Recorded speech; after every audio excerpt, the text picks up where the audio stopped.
সুপ্রিয় মৎস্য চাষী ভাই ও বন্ধুগণ, আসসালামু আলাইকুম। আশা করছি আল্লাহর রহমতে সকলেই ভালো আছেন। তো ভিউয়ার্স, বরাবরের মতো আপনাদের মাঝে হাইব্রিড মাগুর মাছের নতুন আরেকটি ভিডিও নিয়ে হাজির হলাম। আজকের ভিডিওতে আপনাদের মাঝে বলবো কীভাবে এই মাছগুলি অল্প দিনের ভিতরে চাষাবাদ করে বাজারজাত করার উপযোগী করে তুলতে হয় এবং এই মাছগুলিকে কী কী খাদ্য খাওয়াতে হয়, এই মাছগুলি কতদিন চাষ করে আপনি বাজারজাত করতে পারবেন।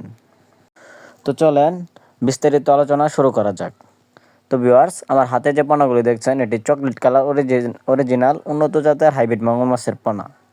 এই পোনাগুলি আপনি 3 থেকে 4 মাসে পুকুরে চাষ করেই বাজারজাত করতে পারবেন। এই মাছগুলি 3 থেকে 4 মাসে এক একটার ওজন আসবে হাফ কেজির উপরে এবং কি 1 কেজির কাছাকাছি। যদি আপনি আপনার পুকুরে পর্যাপ্ত পরিমাণ খাদ্য থাকে এই মাছগুলিকে খাদ্য খাওয়াতে পারেন, তাহলে এই মাছগুলি খুব দ্রুত বড় হবে। এগুলি রাক্ষসীয় জাতীয় হাইব্রিড মাগুর মাছের পোনা।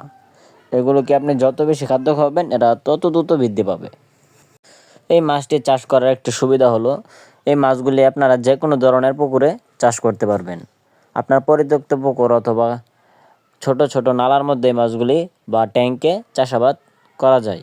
এই মাছগুলি সহজে মারা যায় না, এদের রোগবালাই খুবই কম। তো ভিউয়ার্স, আপনারা যারা হাইব্রিড মাগুর মাছের পোনা ক্রয় করতে চান, কোথা থেকে ক্রয় করবেন ভাবছেন, তারা অবশ্যই আমাদের স্ক্রিনে দেওয়া নাম্বারে যোগাযোগ করতে পারেন। আমরা সারা বাংলাদেশে এই মাছগুলি 64 জেলায় হোম ডেলিভারি করে থাকি। তো ভিউয়ার্স, আপনারা যারা হাইব্রিড মাগুর চাষে আগ্রহী আছেন তারা অবশ্যই এই মাছটি চাষ করতে পারেন। এটি একটি লাভজনক চাষ এবং লাভজনক উদ্যোগ। এই মাছটি চাষ করে হয়ে উঠতে পারেন আপনি একজন সফল ব্যবসায়ী। তো ভিডিওটি ভালো লাগলে অবশ্যই চ্যানেলটি সাবস্ক্রাইব করে রাখবেন এরকম নিত্য নতুন ভিডিও পাওয়ার জন্য। তো আজকের ভিডিওটি এই পর্যন্তই।